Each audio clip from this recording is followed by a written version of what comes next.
Hello everyone, Sean here again. This time doing another video, this time on subtracting fractions. Okay, so we're going to look at taking one fraction away from the other in this example. Okay, same sort of thing as adding though, similar sort of thing.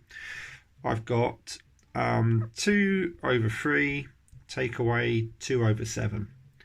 Okay, so if I want to take one away from the other here, similar sort of thing to adding, I need to make these two into equivalent fractions. Okay, so I need to make it so I've got the same number at the bottom.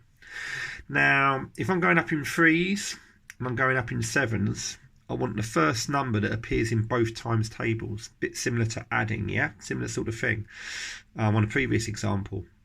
Well, if I go up in 3s, 3, 6, 9, 12, 15, 18, 21, 24. Go up in 7s, 7, 14, 21. The first number that appears in both times tables is going to be 21. So that's what I'm going to make them both into. Both into something over 21. Now, what have I times 3 by to get to 21? Well, I've times it by 7. Yeah? That's what I've times 3 by to get to 21. 3 times 7 is 21. But what I've done to that bottom number, don't forget, when I'm looking at equivalent fractions, I've got to do to the top number. So I need to times that 2 by 7 as well. That's going to give me 14. Okay. If I look over this side, what have I times 7 by to get to 21? Well, I've times it by 3.